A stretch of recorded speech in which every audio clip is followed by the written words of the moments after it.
हमला उन सारी बुनियादी बातों पर है जिसके लिए संविधान जाना जाता है और भारत का लोकतंत्र पहचाना जाता है।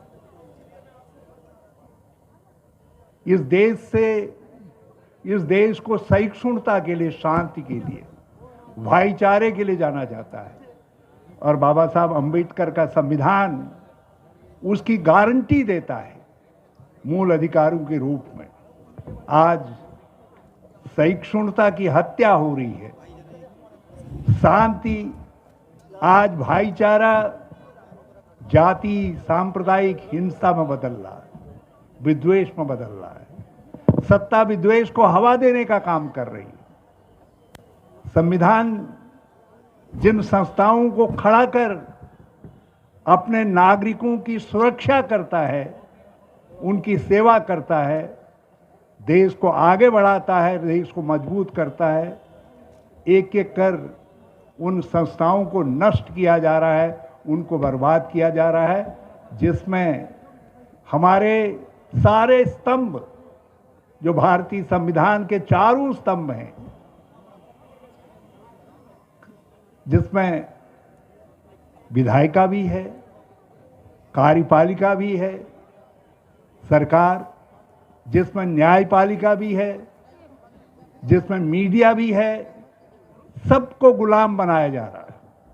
सत्ता और पैसे की ताकत पर एक एक करके इन सब खम्भों को तोड़ा जा रहा है, इनको कमजोर किया जा रहा है।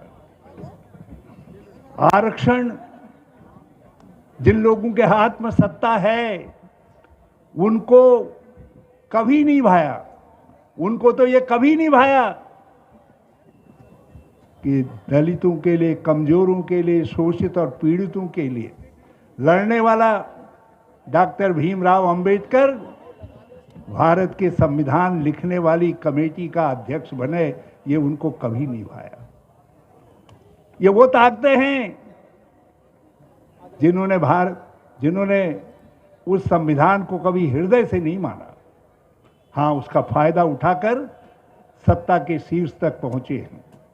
और आज इसीलिए सरकारों में, चाहे वो राज्य सरकार हो, केंद्र सरकार हो, 2.5 करोड़ से ज़्यादा पद अकेले केंद्र सरकार में, सरकारी विभागों में, जिसमें रेलवे से संचार से लेकर सेना तक सब सम्मिलित है, रिक्त पड़े हुए हैं।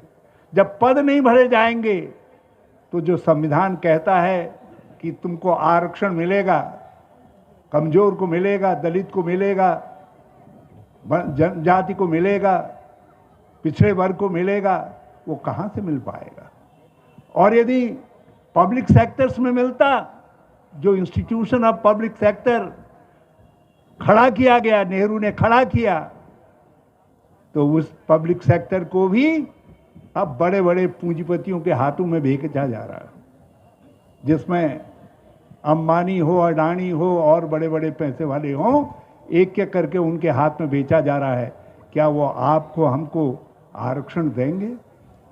क्या वो हमारे संविधान की मर्यादा का पालन करेंगे? तो इंस्टीट्यूशन ऑफ रिजर्वेशन को भी नष्ट करने के लिए, तोड़ने के लिए न बांस रहेगा, न बांसुरी रहेगी, न पद रहेंगे, न आरक्षण की मांग उठेगी, और न दलित और जो है पिछड़ा, कमजोर ताकत की मांग कर सकेगा। इसलिए आज इंस्टीट्यूशन ऑफ आरक्षण को भी समाप्त किया जा रहा है। इस देश के अंदर लोकतंत्र हमारी ताकत है, क्योंकि आपके पास संख्या बल है। अभी मैं सुन रहा था, डॉक्टर के राजू को कह रहे थे कि जाति के आधार पर जनगणना होनी चाहिए। उसके पीछे तर्क यही है कि जिनके पास शक्ति है, जिनके पास जनसंख्या है, वो लोकतंत्र के अंदर अपनी पहचान बना सके, वो लोकतंत्र को का माध्यम बनाकर काम कर सके। आज ये सत्ता में बैठे हुए लोग ऐसे लोगों को चिन्हित करके ऐसी आवाजों को दबाने की कोशिश कर रहे हैं। जहां विपक्ष है, लोकतंत्र की हमारी आत्मा है विपक्ष, संसदीय लोकतंत्र हमारे भारत की संविधान की पहचान है। इसके लिए नेहरू और अंबेडकर पहचाने जाते हैं। इसलिए नेहरू से भी घृणा है, अंबेडकर से भी घृणा है, लेकिन अंबेडकर से खुल करके नहीं कह सकते, नेहरू से खुल करके नेहरू से घृणा कर रहे हैं। अरे लोकतंत्र नहीं रहेगा तो फिर संविधान कैसे रहेगा?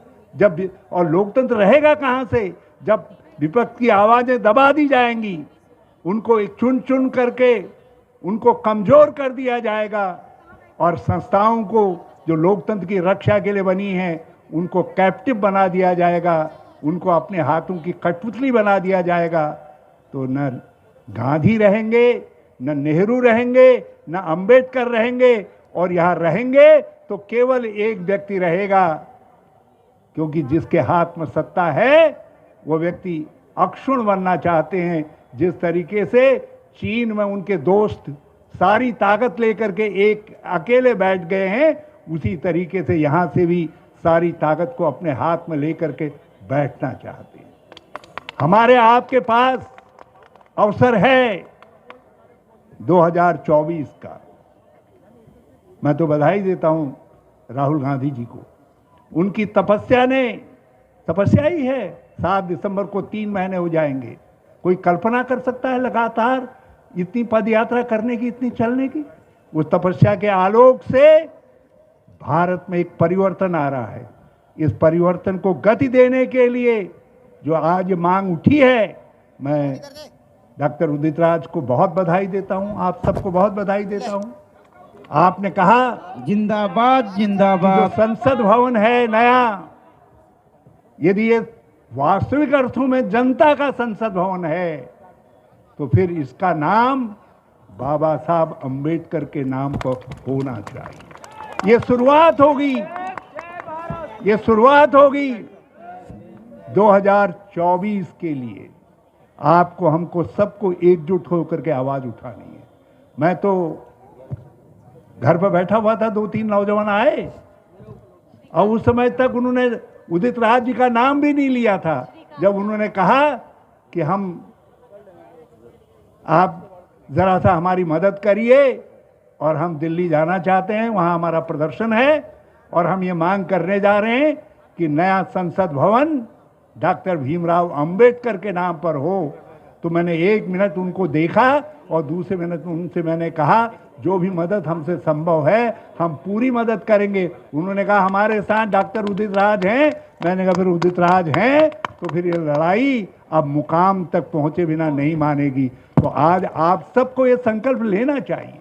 लेकिन मैं एक बात आप सबसे कहना चाहता हूं, मैं बहुत देर से यहां पर बैठा हुआ हूं, आप आए, हजारों की संख्या में आए, लेकिन आप कभी इधर कभी उधर कभी उधर, अरे हम बिखरे रह जाएंगे तो फिर हमारी ताकत का असर नहीं रहेगा। यदि हम लक्ष्य को समझेंगे और लक्ष्य को समझ करके ये मान करके चलेंगे कि इस लक्ष्य पर प्रहार करने की ताकत, इस लक्ष्य तक पहुंचने का नेतृत्व करने की ताकत किसके पास है, तो यकीन मानिए दुनिया की कोई ताकत फिर नए संसद भवन का नाम बाबा साहब अंबेडकर के नाम पर रखे जाने के उसको रोक नहीं सकता। मैंने तो अपनी बेटी से कहा, संयोग से मेरी बेटी एमएलए है, मैंने उनसे कहा, मैंने कहा बेटा किसी तरीके से उठा सको तो हमारे जो उत्तराखंड के अंदर विधानसभा भवन हमने बनाया है नया भैराड़ीसैंण में, मैंने कहा उस भवन का नाम बाबा साहब अंबेडकर के नाम पर करने का प्रस्ताव रखो, इसको उठाओ। और मैं तो कह रहा हूं यदि कहीं यह अकल मुझको जो है 2016 में आ जाती तो मैं इस काम को, पवित्र काम को मैं खुद ही कर लेता, और ये पवित्र काम कर लिया होता तो 2017 में भाजपा हमको हरा नहीं पाती। मैं जानता हूं आपकी ताकत को, लेकिन आप अपनी ताकत को इस बार बांटिए नहीं। आज ये बड़ा क्रूशियल समय है। आप इस समय को जरा सा इसका मूल्यांकन करिए एक एक करके वो सब चीजें तोड़ी जा रही हैं, समाप्त की जा रही हैं, जिसके लिए बाबा साहब भीमराव अंबेडकर खड़े थे। भवन से बड़ा तो दिल है लोगों का। भारत के करोड़ों इंसानों के दिलों में बाबा साहब भीमराव अंबेडकर हैं, मैं जानता हूं। लेकिन जो ये भवन है, ये भवन उस संघर्ष की भावना का प्रतीक है। इसलिए हम उस संघर्ष की भावना के लिए आपकी इस मांग के साथ खड़े हैं, और जिस मुकाम तक भी आप ले जाना चाहेंगे इस संघर्ष को, आप हमको पुकारिए या ना पुकारिए, हम आपके साथ खड़े होंगे। मैं फिर से डॉक्टर उदित राज को, आप सबको, के राजू साहब को, ओम सुधा जी को, सब आपके सहयोगियों को हृदय से बहुत बहुत धन्यवाद देता हूं कि आज आपने एक ऐसा मंत्र दे दिया है जिस मंत्र के सहारे 2024 के संघर्ष की लड़ाई, जिसको लेकर के, जिसकी पताका लेकर के राहुल गांधी कन्याकुमारी से चल रहे हैं, वो और ऊंचाई पर और ज्यादा बुलंद तरीके से आगे बढ़ पाएगी। जय हिंद, जय भारत, जय अंबेडकर। 29 तारीख